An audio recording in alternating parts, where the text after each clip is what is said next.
Olá, pessoal. Eu sou a professora Marcela Monteiro e hoje nós vamos falar sobre a ação eólica, ou seja, a ação dos ventos sobre a superfície da Terra, tá? Como que esses ventos acabam aí modelando a nossa crosta terrestre. Bem, o conjunto de fenômenos que inclui a erosão, o transporte e a sedimentação são fenômenos que ocorrem por conta justamente dessa ação eólica.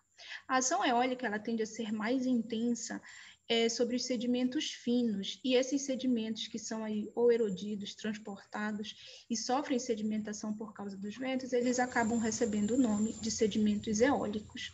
E isso acaba aí modelando a superfície terrestre, né, criando ambientes erosivos ou muitas vezes criando ambientes deposicionais, como vocês podem ver aqui nas figuras abaixo.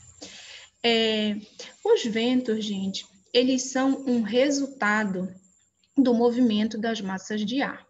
E essas massas de ar, elas são resultado, né, da incidência solar sobre o nosso planeta. Vocês sabem que, se a gente considerar o planeta como um todo, nós temos áreas onde a incidência solar é maior, por exemplo, aqui no Equador, vocês podem ver aqui na figura, aqui próximo do Equador, né, a gente tem um maior ângulo de incidência dos raios solares. Então, por isso, o Equador é uma zona mais aquecida.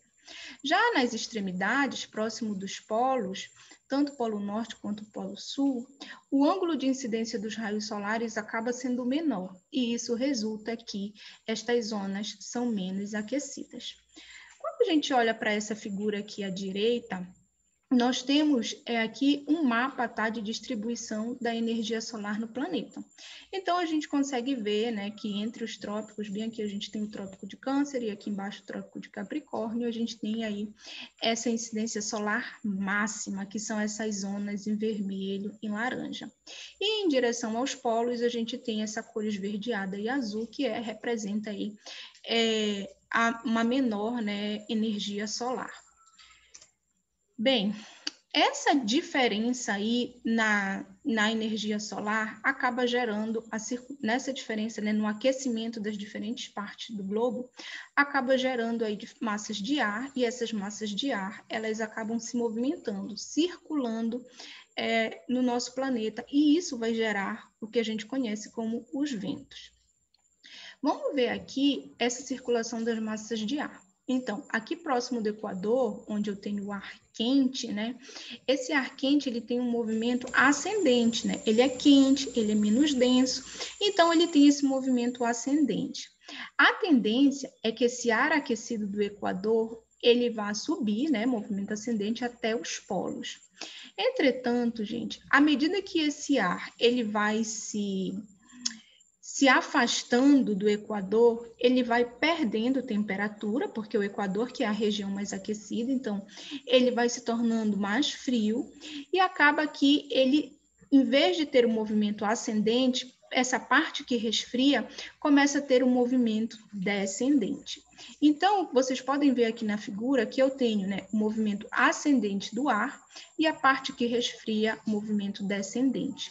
Esse comportamento gera as 3 células de circulação que nós conhecemos, que é a chamada célula tropical, que ocorre entre 0 e 30 graus de latitude, a célula de Ferrel, que ocorre entre 30 e 60 graus de latitude, e a célula polar, que ocorre acima dos 60 graus, tá? Isso vale tanto para a latitude norte quanto para a latitude sul, hemisfério norte e hemisfério sul. Essa movimentação aí desse ar ascendente e descendente que forma as células acabam ocasionando os ventos, né? O que nós conhecemos, né, no nosso cotidiano como os ventos. E, de acordo com a latitude, os ventos eles são denominados de ventos tropicais de leste, que ocorre aqui, próximo do Equador. Nós temos, entre 30 e 60 graus, os ventos dominantes de oeste, e aqui, acima de 60 graus, os ventos polares de leste. Vocês já devem ter ouvido falar nos ventos alísios, né? Esses ventos alísios nada mais são, tá, do que esses ventos tropicais de leste. Aqui no Equador, como nós temos aí esse esse fenômeno que se repete tanto no hemisfério norte e no hemisfério sul, nós temos a chamada zona de convergência dos alísios, justamente porque aqui, como vocês estão vendo pela setinha, essa seta escura, ela representa aí essa convergência das massas de ar. Quando eu tenho ventos, quando eu tenho uma massa de ar com movimento ascendente, eu digo que é formada aí uma zona, tá, de baixa pressão.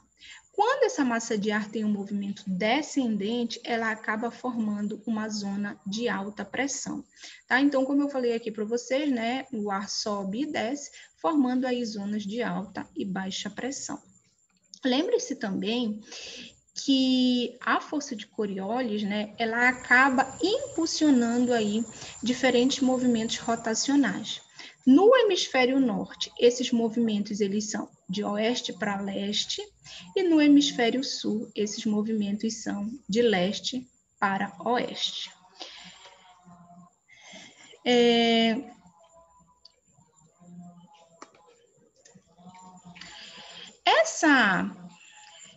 Essa diferença, gente, né, da temperatura na Terra, ela também é um resultado do chamado albedo. O que é o albedo? Nada mais é do que a razão entre a radiação refletida pela superfície da Terra e a radiação que incide sobre a Terra. O albedo, gente, ele é diferente para, por exemplo, zonas polares, né, e zonas vegetadas. Justamente porque nas zonas polares, como vocês podem ver aqui, vocês estão vendo aqui nessa zona esbranquiçada. Quando a gente tem, né, uma cor clara, por exemplo, zonas polares, esse branco, o que vai acontecer? A luz, ela vai ser absorvida ou refletida quando eu tenho uma cor clara?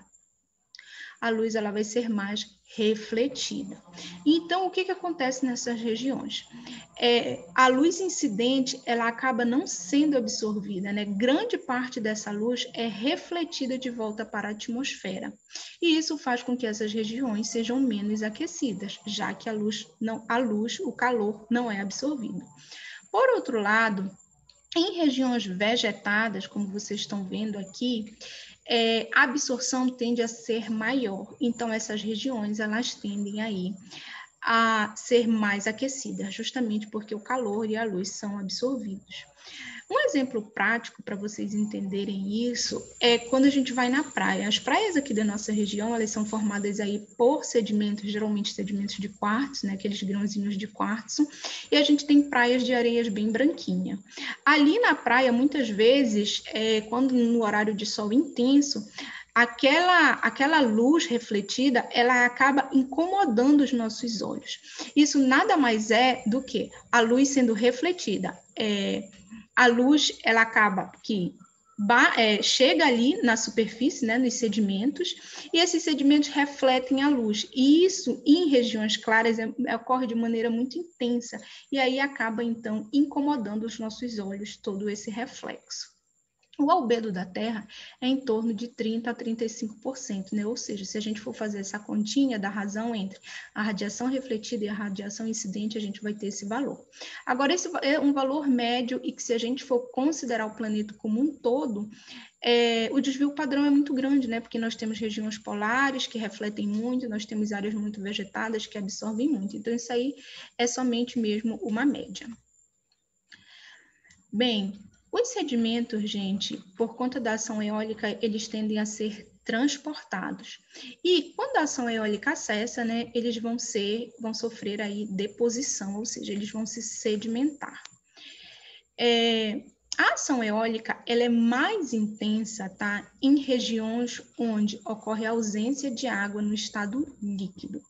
Por que isso, pessoal? Porque quando a gente tem água, quando a gente tem, por exemplo, muita chuva, o sedimento, se ele for molhado, se os grãos forem umedecidos, a densidade deles vai aumentar. E aí, então, vai ser mais difícil de transportar esses sedimentos pela ação dos ventos.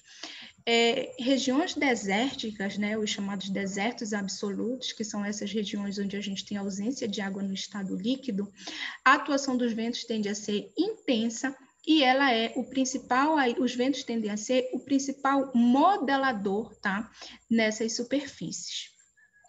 Regiões polares também, onde a gente só tem água, por exemplo, no estado sólido ou no estado gasoso, também se enquadram, tá, na característica, nesse conceito de desertos absolutos.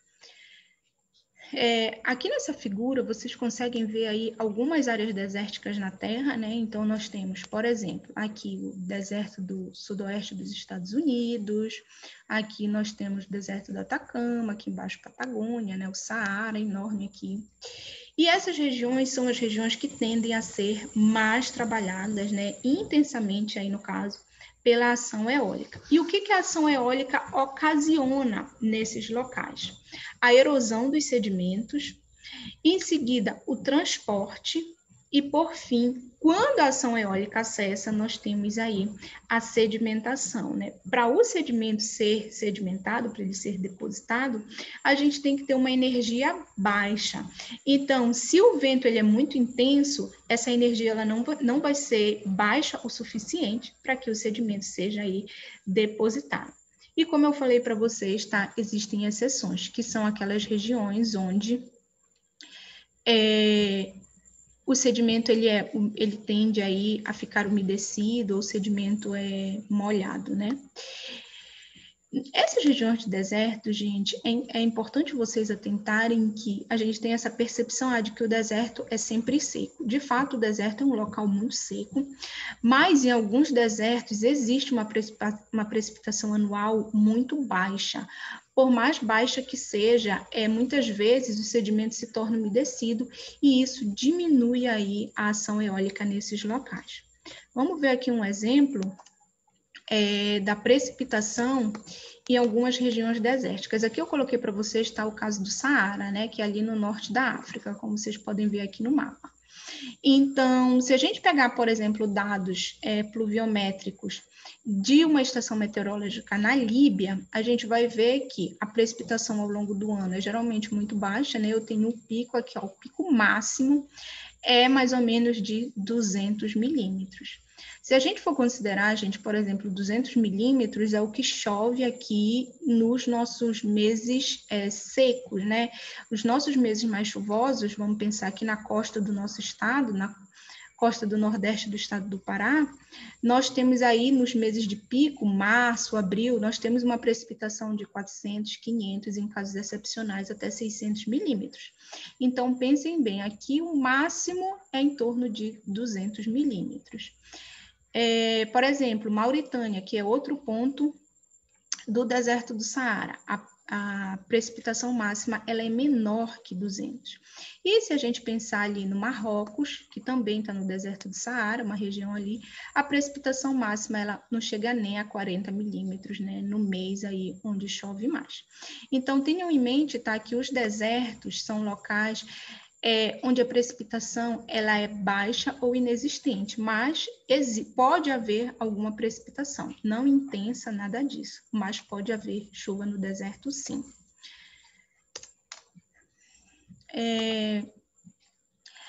Essas regiões, gente, desérticas, como eu falei para vocês, a ação eólica tende a ser intensa. Então, ali, o vento, ele acaba sendo responsável por erodir o sedimento e transportar esse sedimento.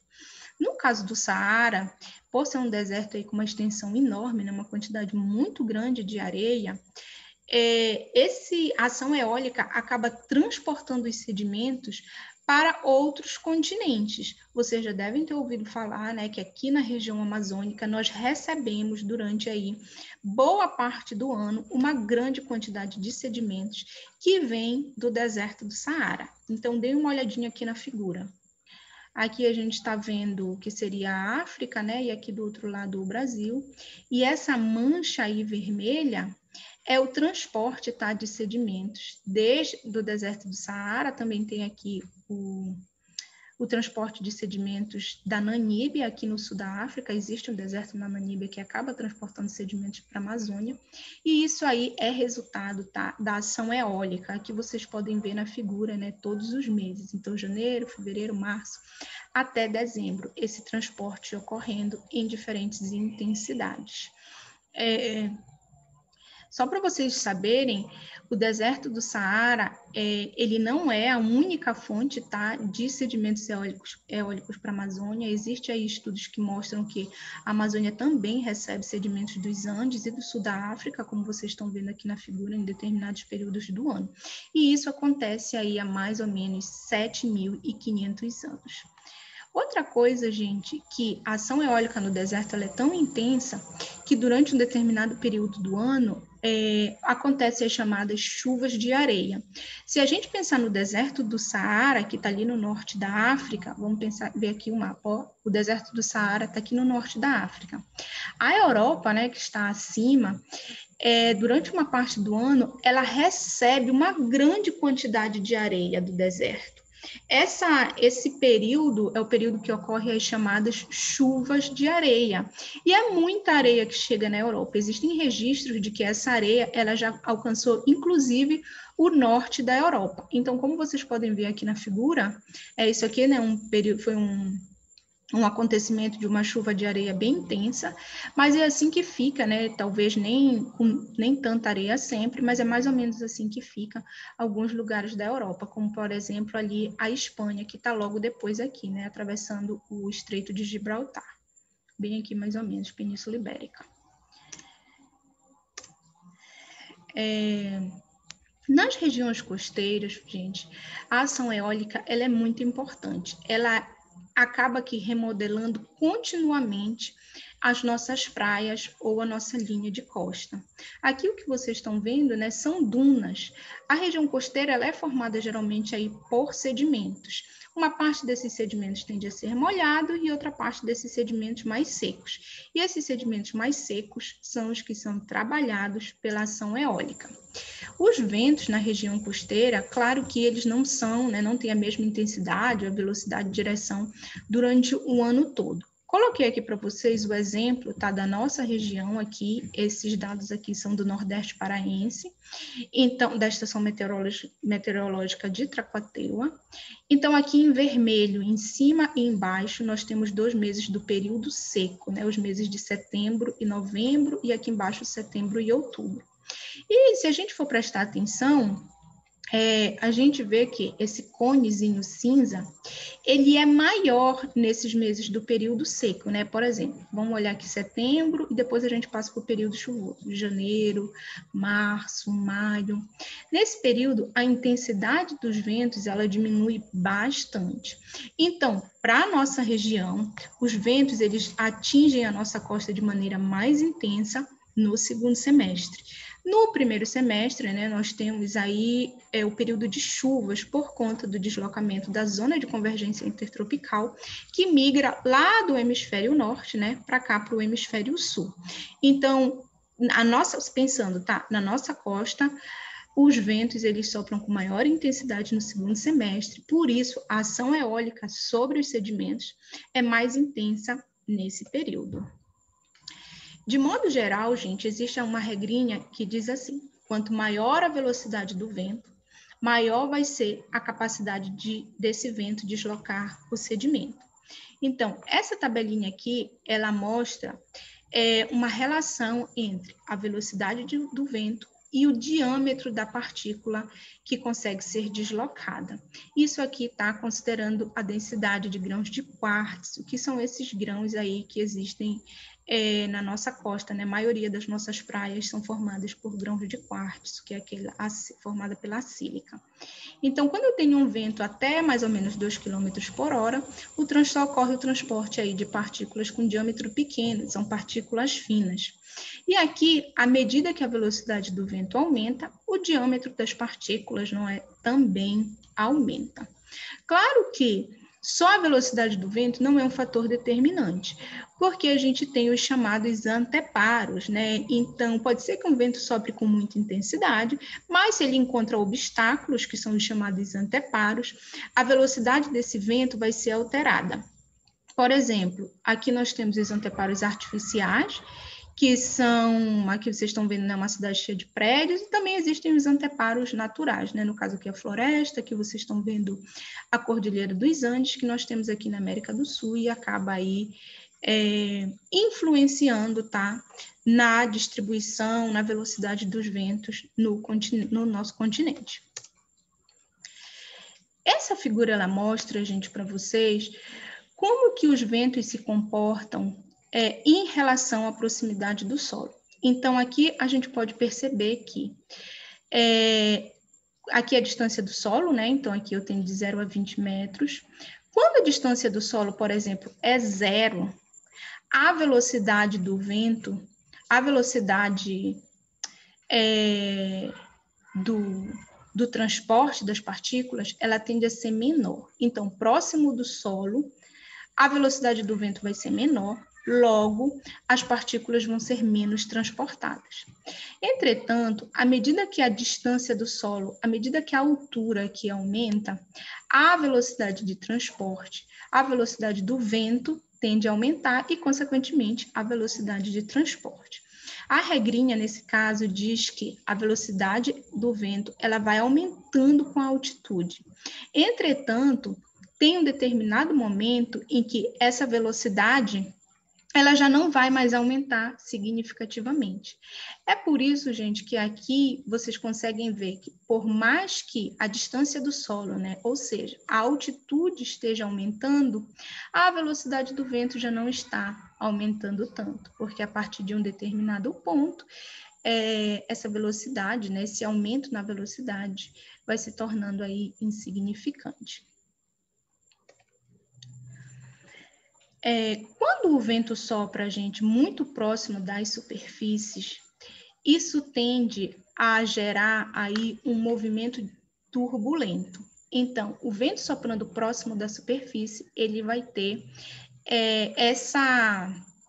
esse fluxo, chamado fluxo turbulento. Quanto mais distante da superfície o vento soprar, maior vai ser o chamado fluxo laminar, que é esse fluxo aqui mais organizado. Bem, o vento soprando, gente, próximo ou longe da superfície, ele pode ter a capacidade de transportar sedimentos.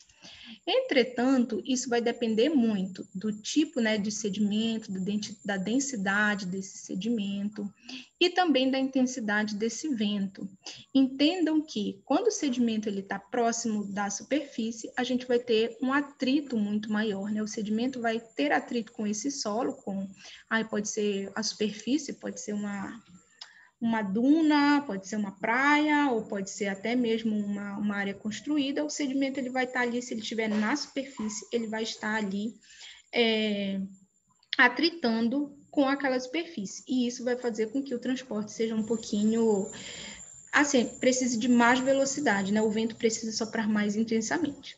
Entretanto, se essa partícula ela estiver no ar, a tendência é que o atrito diminui e aí o transporte tende a ser mais intenso.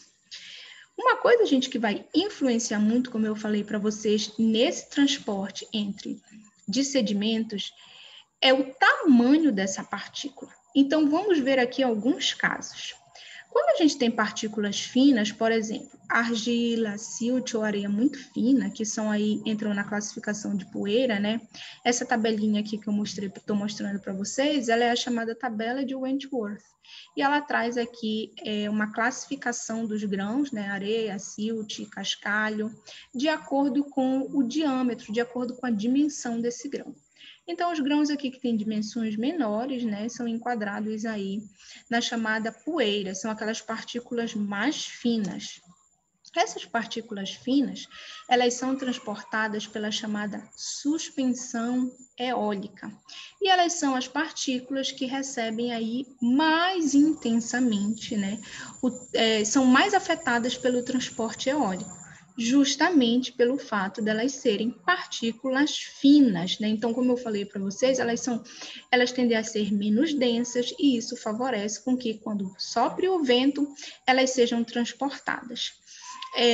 Geralmente, elas são transportadas pelo chamado fluxo turbulento e elas tendem a permanecer em suspensão, porque como elas são finas, elas conseguem se manter em suspensão no ar por um longo período de tempo, e isso ajuda com que elas sejam transportadas por longas distâncias.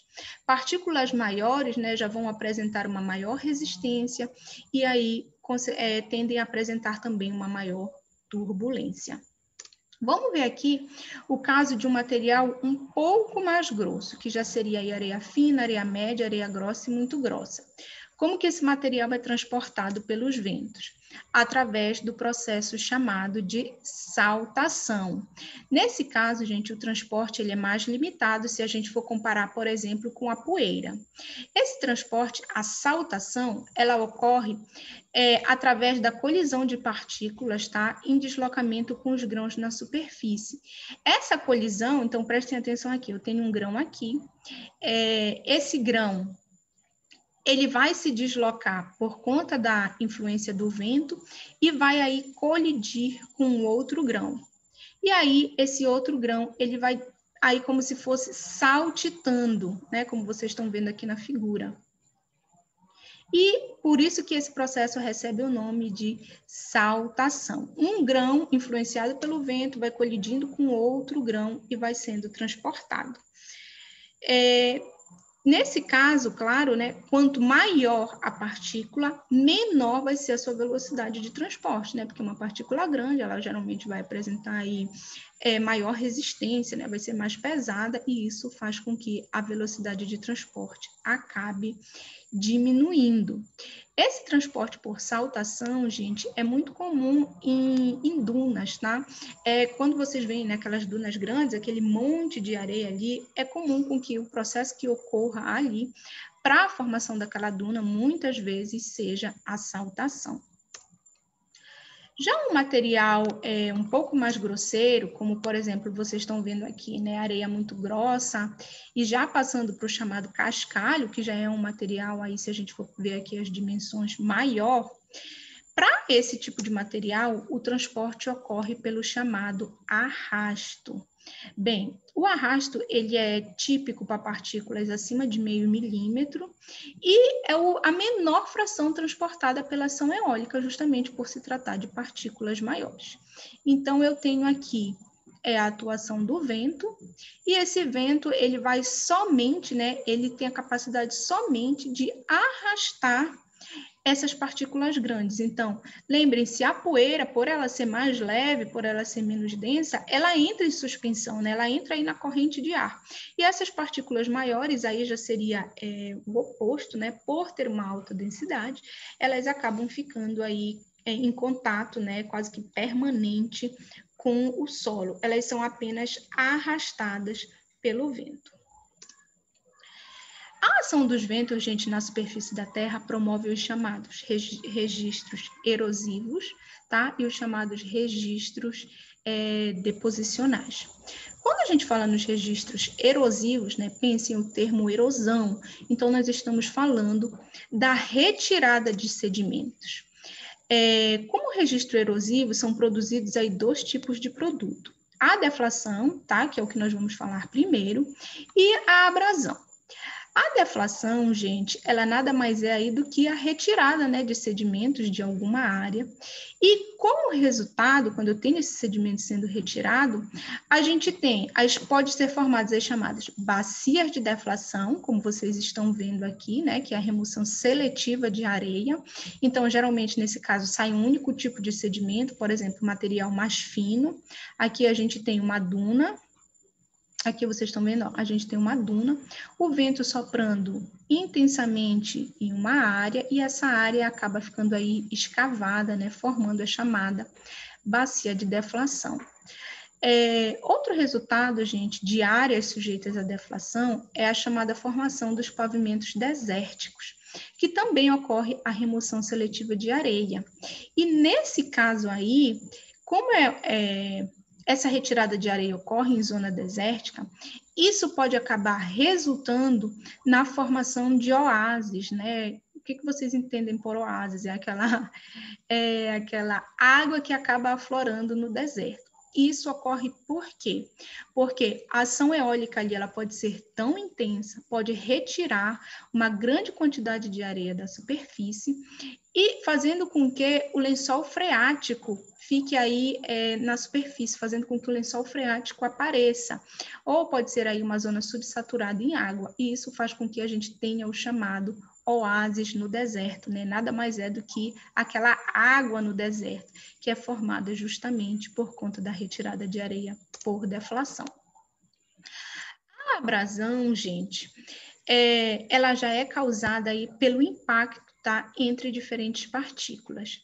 E esse impacto ele vai acabar resultando no desgaste e polimento de partículas. Quando esse fenômeno ocorre, são formados os chamados ventifactos, tá? Os ventifactos, eles nada mais são do que fragmentos de rocha que apresentam duas ou mais faces planas. Vamos ver como que eles se formam. Então, aqui, nessa figura, eu tenho o vento, aqui um sedimento, né? Essa bolinha aqui marrom amarelada. Então, eu tenho o vento atuando numa região e vai acabar erodindo essa face onde o vento está soprando. Essa face aqui vai acabar sendo erodida. Quando esse material é erodido, né, ele vai acabar, na verdade, aqui é como se fosse um desgaste. Quando essa parte é desgastada, ela vai acabar ficando assim, plana e polida. Só que pensem bem, quando o vento sopra, quando o vento bate nesse sedimento, o outro lado aqui do sedimento vai ser afetado por uma turbulência, né? Porque o vento ele vai gerar um movimento aqui e esse movimento vai resultar nessa turbulência. Isso resulta que o outro lado aqui, sujeito à turbulência, vai gerar um espaço para esse sedimento se mover, e aí outra parte dele que ainda não havia sido polida vai ficar exposta à direção do vento. E aí o mesmo processo vai ocorrer aqui, que vai ser o desgaste e o polimento dessa outra parte. Então, o sedimento resultante aqui, ele acaba tendo como característica essas duas faces polidas, né? Muitas vezes mais do que duas faces polidas, quando esse processo ocorre continuamente, tá? E esse sedimento, ele é chamado de... Esse produto é chamado de ventifacto, como vocês podem ver aqui, ó. Estão vendo aqui a face polida desse material?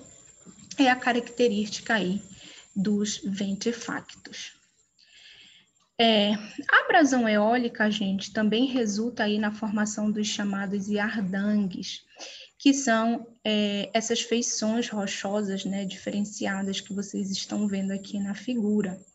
Isso é típico, tá, de algumas regiões desérticas, e os yardangues, gente, eles se formam quando eu tenho um material frágil que é suscetível à ação eólica, geralmente em rochas pouco consolidadas. Por quê, gente? Quando uma rocha é muito consolidada, o sedimento ali, ele está muito coeso, ele está muito unido, então ser um processo mais difícil para esse sedimento ser erodido e transportado pelo vento. Mas quando esse sedimento ele é pouco consolidado, ele tem uma tendência maior a ser erodido e transportado, que é o que ocorre aqui, tá? Nessas regiões desérticas que se formam os yardangues. Bem, falando agora no chamado registro deposicional, né?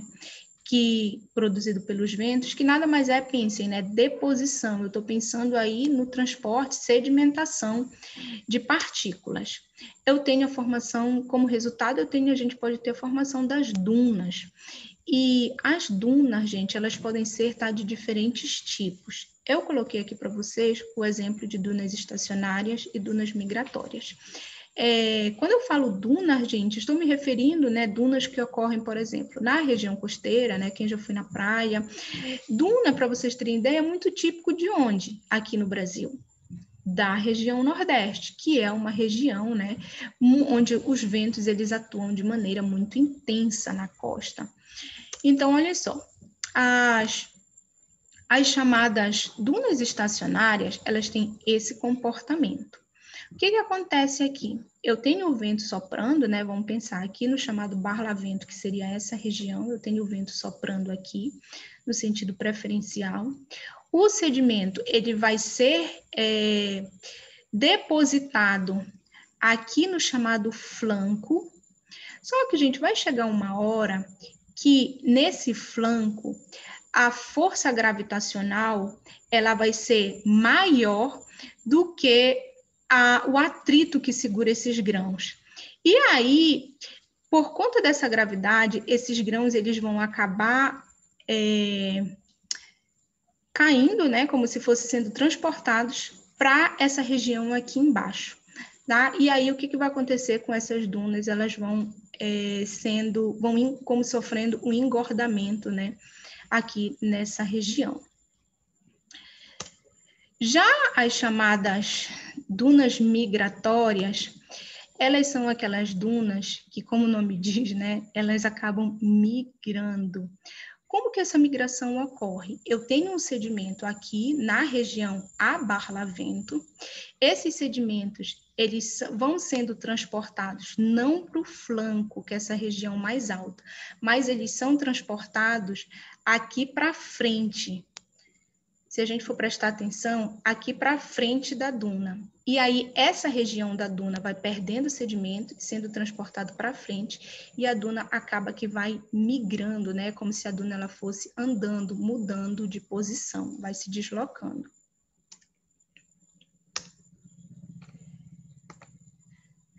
Bem, pessoal, a nossa aula de hoje encerra por aqui. Eu espero que vocês tenham entendido o assunto. Qualquer coisa, vocês podem me contactar.